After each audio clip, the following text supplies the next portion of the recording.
Katie Brisky. And I'm editor Jen R. Albert. We hope you're enjoying our theme. What? Our theme music, courtesy of Alex White. Welcome to anybody joining us for the first time, and welcome back to those of you who visited our virtual home before. For those who are new, Ephemera is an award-nominated reading series chaired by Katie and myself. Pre-COVID, we held events in the Glad Day Bookshop. And while we await our triumphant return, we are happy to appear as your on-screen spectral friends right here on YouTube. We would like to begin tonight by acknowledging that the land on which I live and work is the traditional territory of many nations, including the Mississaugas of the Credit, the Anishinabeg, the Chippewa, the Haudenosaunee, and the Wendat peoples, and is now home to many diverse First Nations, Inuit, and Métis peoples. This land is covered under Treaty 13 and is part of the Dish with One Spoon. And the land on which I live and work is situated on the traditional territories of the Erie, Neutral, Huron-Wendat, Haudenosaunee, and Mississaugas, and is covered by the Dish with One Spoon Wampum Belt Covenant.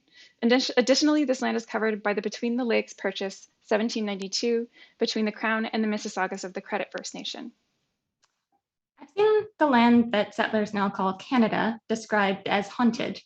As we live, work, and create upon this land, we do so alongside the specters of colonialism, racism, and genocide.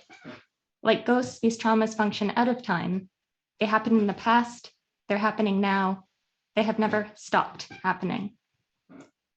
In many haunted house stories, there is an attempt to ignore or rationalize away the ghost.